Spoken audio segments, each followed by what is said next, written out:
The Honorable Jagdeo Singh, Member of Parliament, Speaker of the House of Representatives.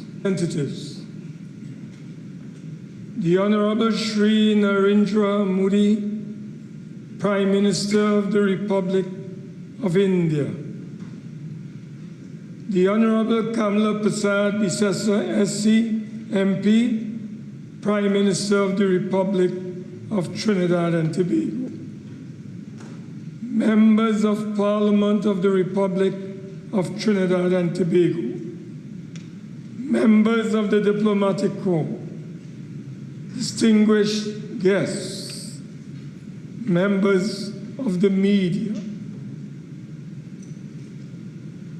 As President of the Senate, it is a distinct privilege to welcome you all to this joint assembly of the Parliament of the Republic of Trinidad and Tobago.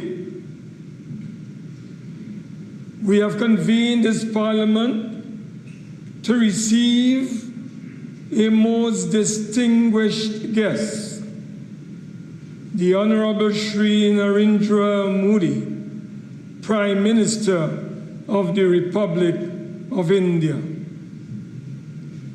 Prime Minister, your presence today powerfully reflects the enduring friendship between Trinidad and Tobago and India, built on shared heritage, cultural bonds, and a mutual commitment to democracy.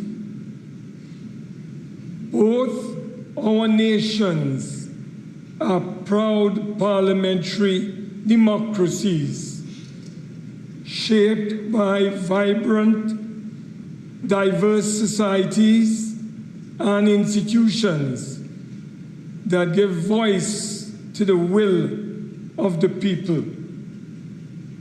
It is in our respective houses, Trinidad and Tobago House of Representatives and the Senate, and the India's Lok Sabha and Rajya Sabha, that our democratic values are continuously upheld. Our history of parliamentary engagement is long and meaningful. I recall with pride the 2012 visit of the Honorable Meera Kumar, Speaker of the Lok Sabha, for the Commonwealth Speakers Conference, and my own reciprocal visit to India later that year.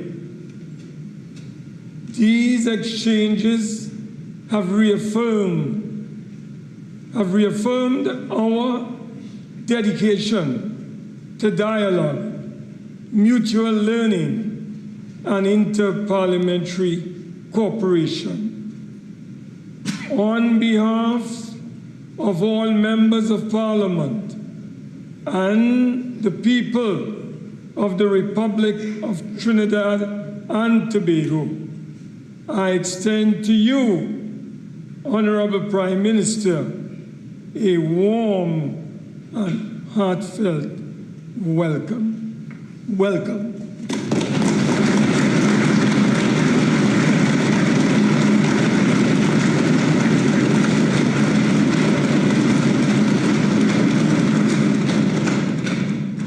Honorable members of the Joint Assembly, I stand today in this distinguished and august chamber before a powerful symbol of the enduring and lasting friendship of our two nations. Honorable Prime Minister, the Speaker's chair was gifted to this Parliament by the Government of India in 1968.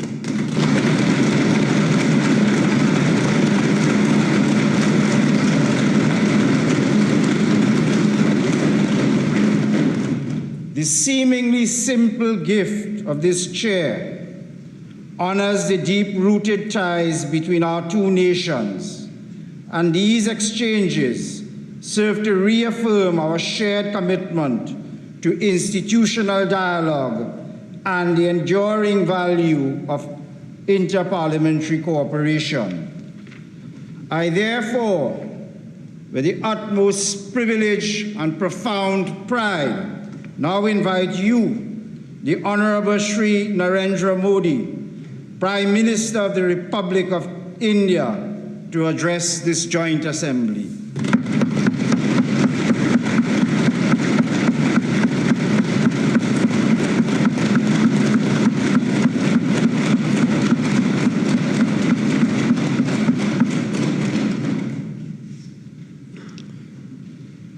Your Excellency, Prime Minister Kamala Prasad Bisesarji, Honorable President of the Senate, Mr. Wade Mark, Honorable Speaker, Mr. Jagdev Singh, Honorable Ministers, distinguished members of Parliament, Namaskar, Suprabhat, good morning.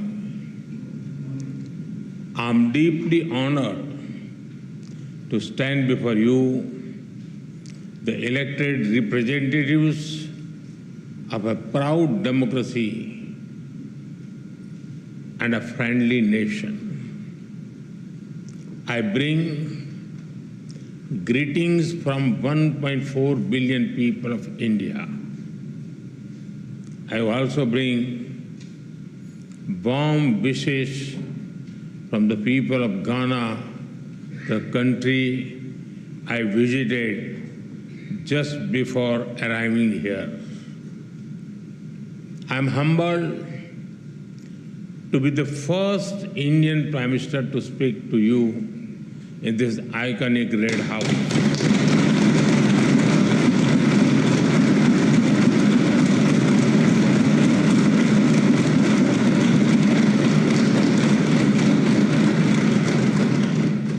This historic red building has seen struggles and sacrifices of the people of Trinidad and Tobago for freedom and dignity.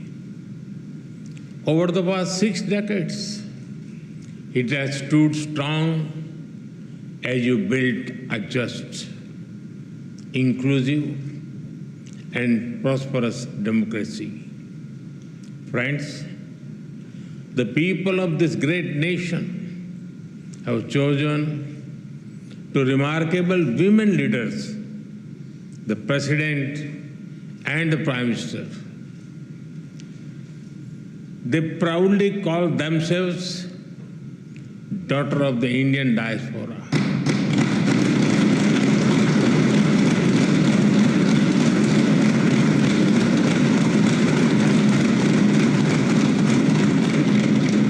They take pride in their Indian heritage.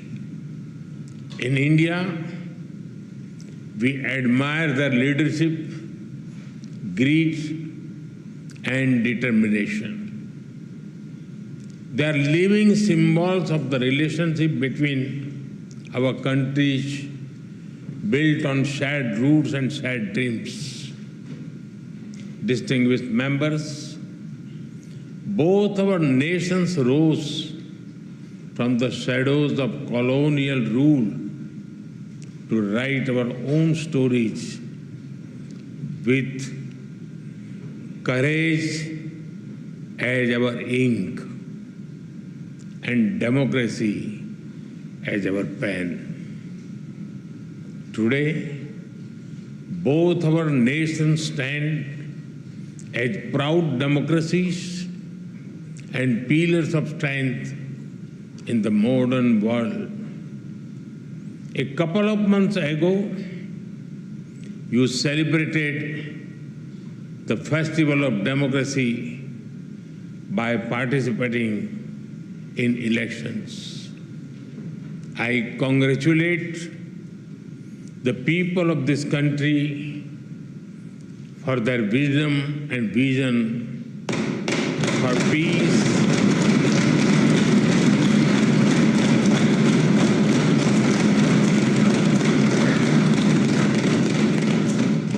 peace, stability, and prosperity. I also congratulate the newly elected members of this august House.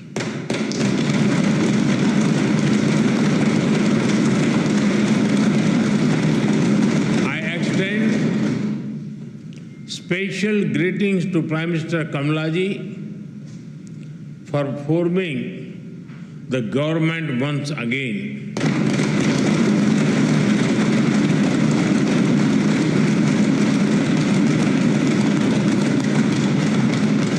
And I wish her continued success as she leads this great nation towards sustained growth and prosperity. Friends, when I look at the golden words of the Speaker's chair from the people of India to the people of Trinidad and Tobago, I feel a deep sense of emotion. That chair is not just a piece of furniture, but a powerful symbol of the friendship and trust between our two nations.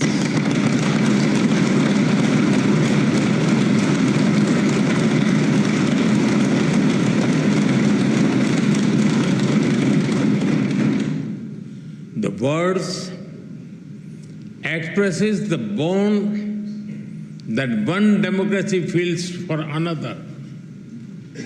आप सभी जानते हैं, भारतीयों के लिए democracy सिर्फ एक political model भर नहीं है, हमारे लिए ये वे ऑफ लाइफ है, हमारी हजारों वर्षों की महान विरासत है।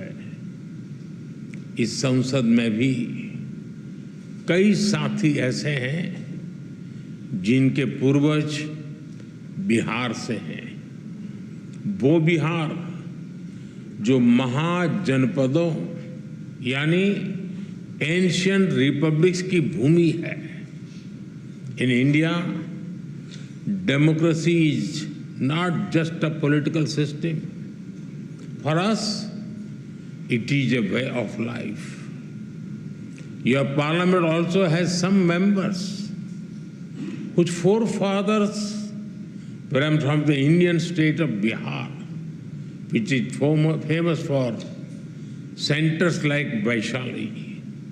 Friends, there is a natural warmth in the connection between our two countries.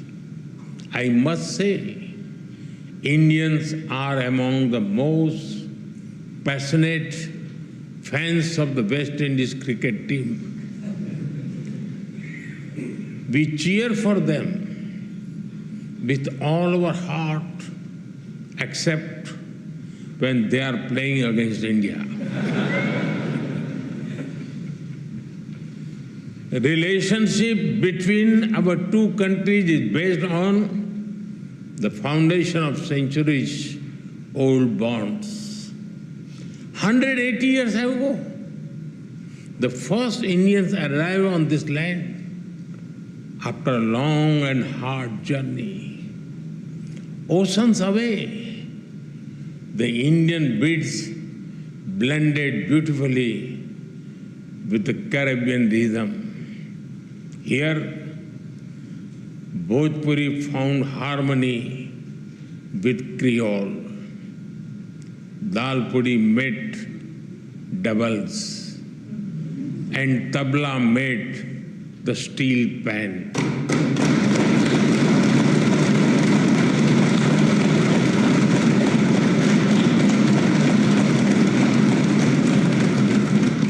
Today, the people of Indian origin are proud bearers of the red, black, and white flag.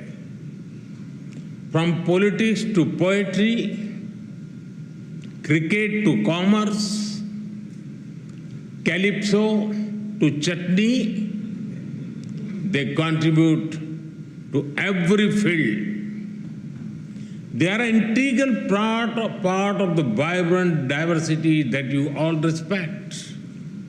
Together, you have built a nation that lives its motto, together we aspire, together we achieve.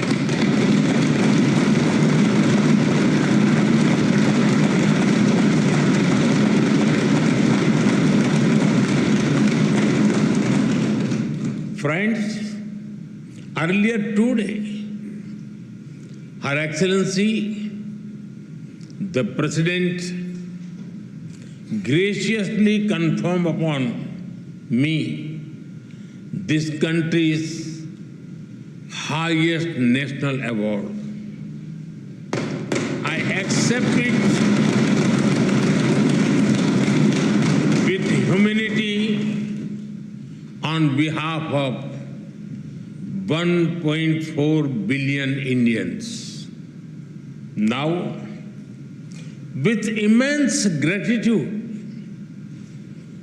I dedicate it to the enduring friendship and the ancestral ties between our two nations.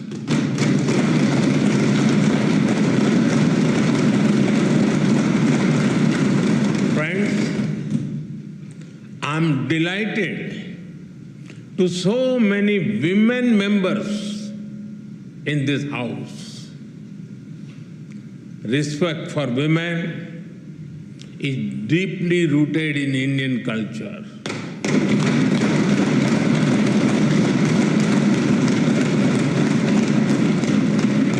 One of our important holy texts, the Skanda Purana, says, Dasaputro sama kanya dasaputran pravardhayan yat phalam labate mratyam tat labhyam kanya ekaya. It means one daughter brings as much happiness as 10 sons. We are strengthening the hands of women to build a modern India. From space to sports, startups to science, education to enterprise, aviation to armed forces, they are leading India to a new future in various domains. Like you, we have are women who rose from humble beginnings to become our president.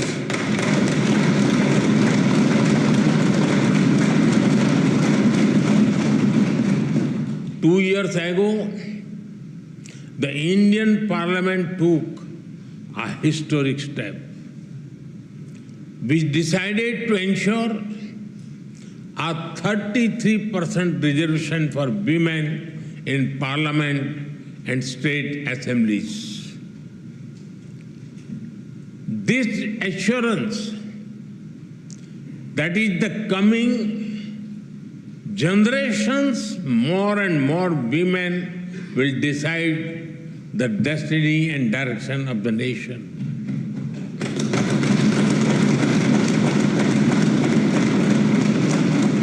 Women leaders are also thriving at the grassroots in India. Around 1.5 million elected women power local governor institutions. We are in an era of women-led development. This was also one of the important themes that we furthered during our G20 presidency. हम भारत में women lead development का एक नया model विकसित कर रहे हैं। अपनी G20 प्रेसिडेंसी के दौरान भी इस मॉडल की सफलता को हमने पूरी दुनिया के सामने रखा है। Distinguished members, today India is the fastest growing major economy in the world. Every sector, every region, and every society is part of this growth story. India's growth is inclusive and people-centric. A recent report of the International Labour Organization notes that India's social security and welfare umbrella covers 950 million people. That is almost 1 billion people, which is a greater population than most countries in the world. Our vision for such inclusive growth does not stop at our borders. We see our development also as a responsibility towards others, and our priority will always be the global South.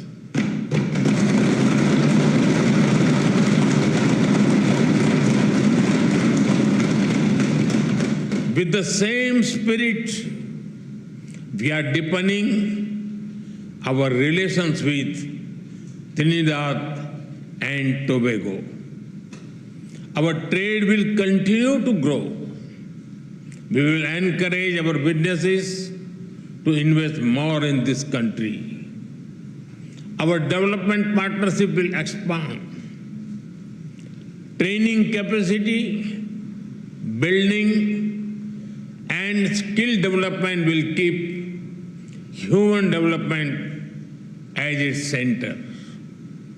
Health has been and will remain a key part of our partnership. Many Indian doctors and healthcare workers have been serving here with distinction. We are glad that you have decided to recognize Indian medical standards.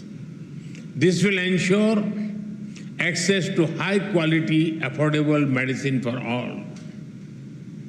We also welcome your decision to adopt the UPI digital payment system. It is a major step forward. UPI has revolutionized digital payments in India.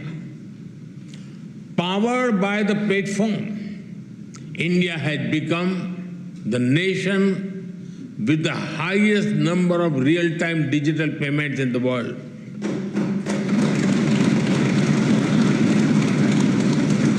Today, in India, even the mango sellers have QR code.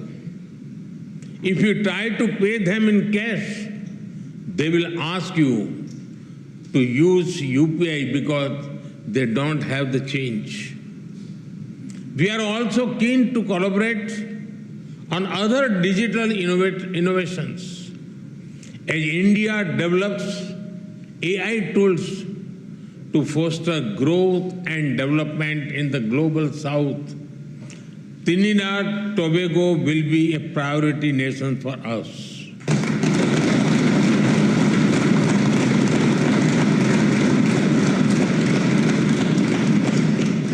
We will share our expertise in agriculture, horticulture, and food processing.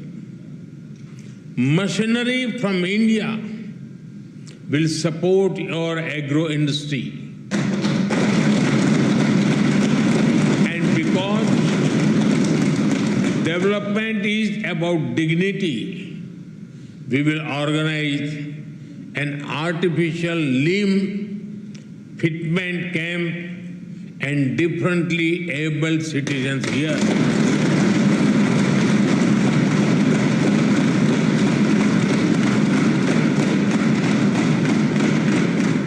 For us, there are no limits to our cooperation with you.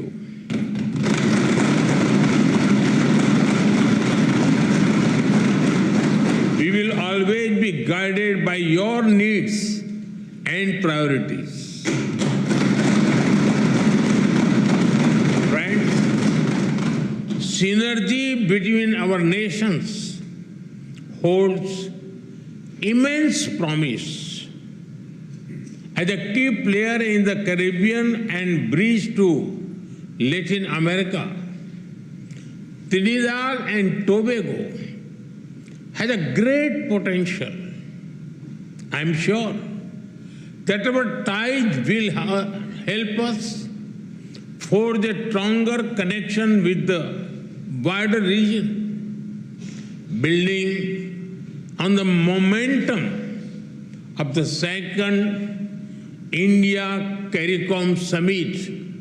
We are eager to collaborate on initiatives that enhance trade and investment, build infrastructure and mobility, implement community development projects, and above all, support capacity building, training and skill development on a large scale.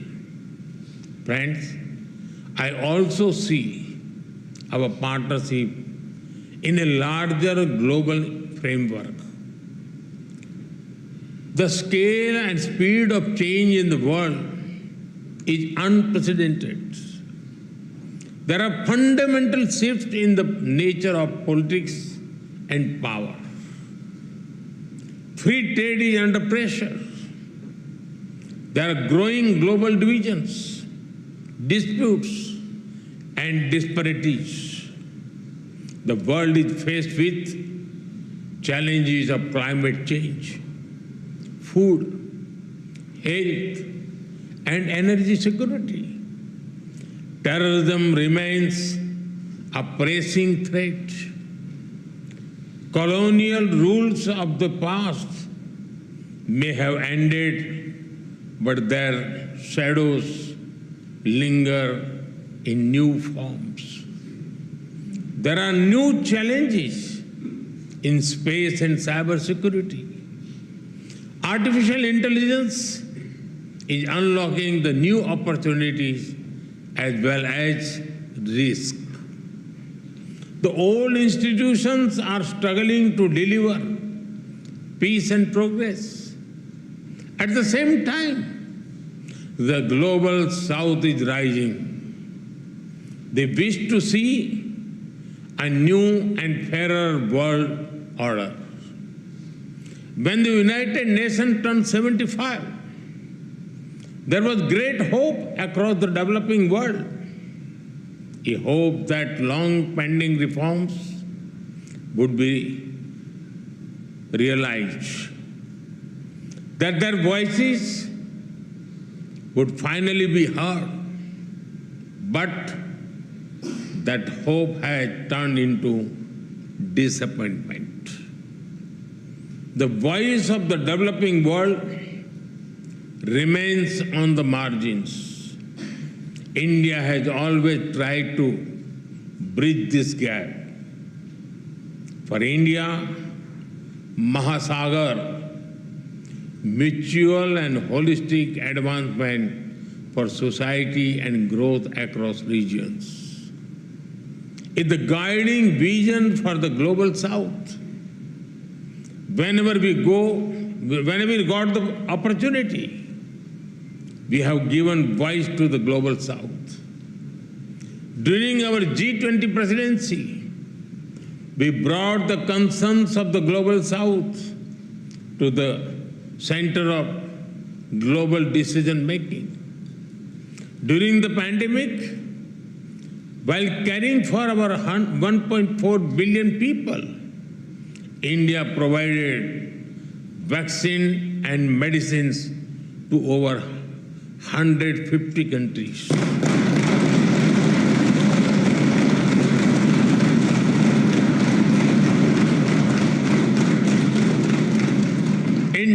of disaster, we have responded swiftly with aid, relief, and solidarity. Our development partnerships are demand-driven, respectful, and without conditions. Distinguished members, it is time for us to work together to give the Global South its rightful seat at the right table.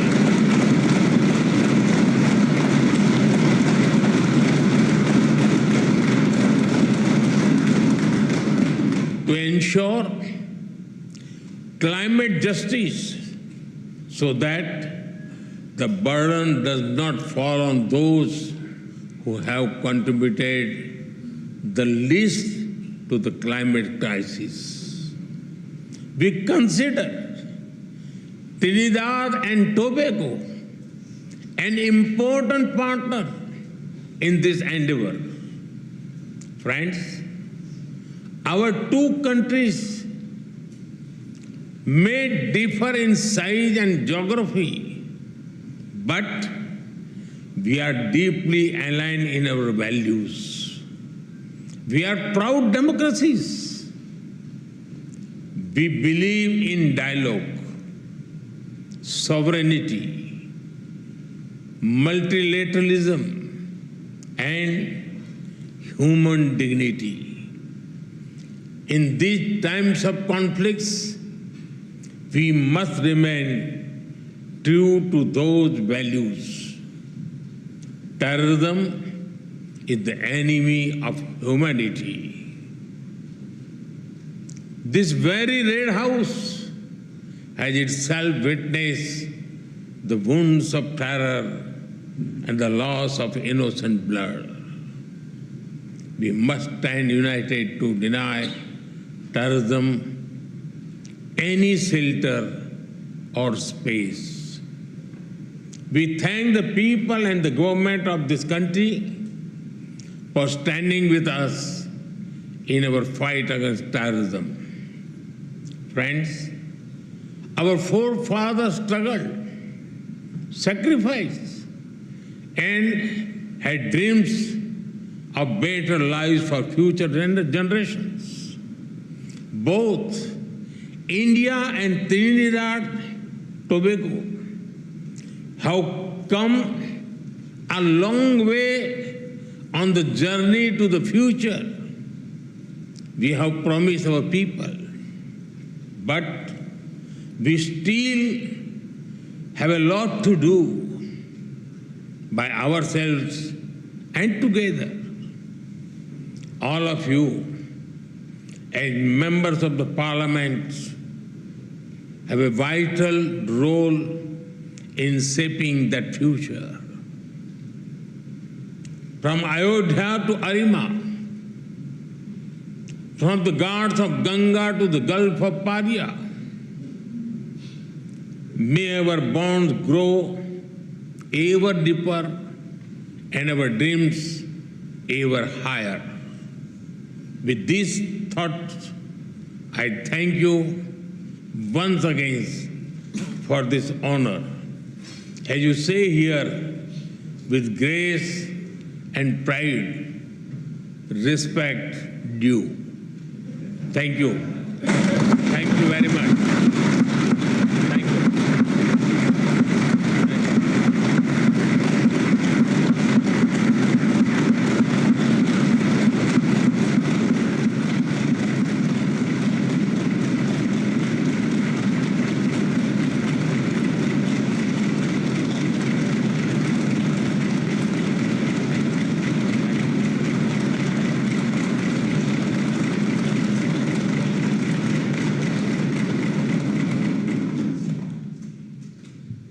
Honorable members of this joint assembly, I now call upon the Honorable Mrs. Kamla Prasad Bisesa of Senior Council, Member of Parliament, and Prime Minister to deliver expressions of thanks on behalf of all parliamentarians here assembled.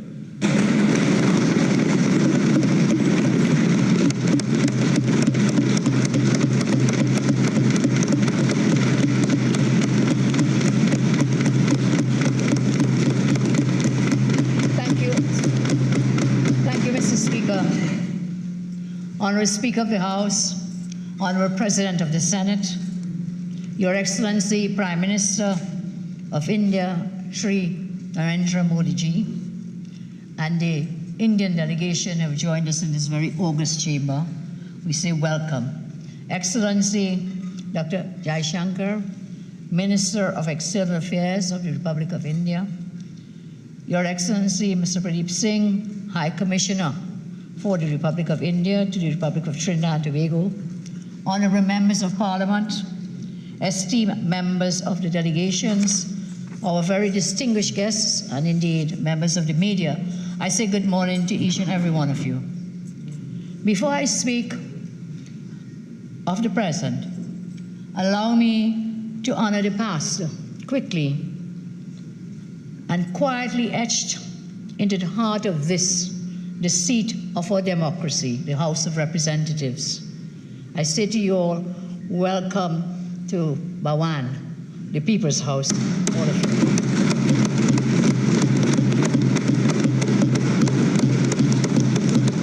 Honorable Prime Minister Modi is seated in a chair, as you pointed out, Mr. Speaker, gifted to Trinidad and Tobago in 1968, only a few years after our independence. And that description that Honorable Prime Minister referred to, I would like to repeat, because it's a very important description. It says, from the people of India to the people of Trinidad and Tobago. So more than just furniture, that chair is a living symbol of our shared values, the supremacy of the rule of law, the sanctity of democracy, and the enduring belief that dialogue, not division, must guide us. Today, as we welcome His Excellency Prime Minister of India, a leader who is shaped by service, vision, a very charismatic leader, I think that chair stands as a silent witness to how far we have journeyed together and how much further we can go together.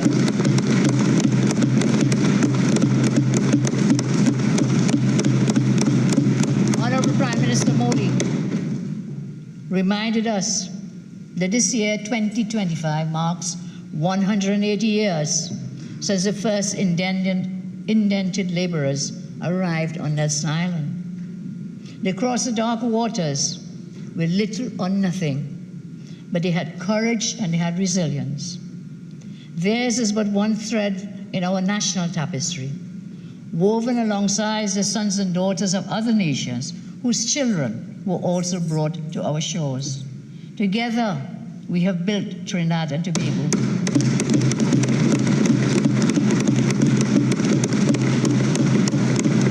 And nowhere is that shared legacy more vividly reflected than in this House or Parliament, the living symbol of our diverse democratic journey. So it is fitting that we welcome here today Prime Minister Modi, a leader of the world's largest democracy, a statesman whose story mirrors the hopes of ordinary people.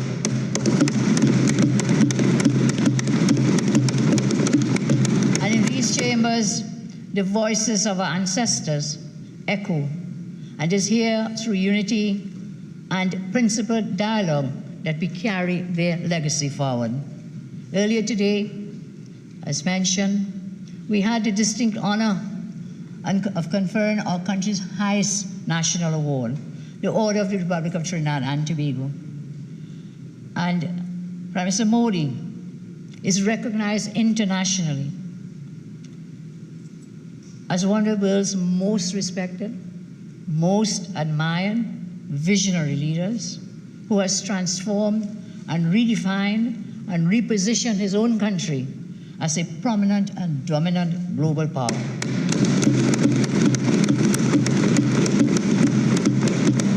And indeed, we, the people of Trinidad and Tobago, and the government of Trinidad and Tobago, express our heartfelt gratitude for India's very compassionate humanitarian gift of vaccines and medical supplies during the COVID-19 pandemic.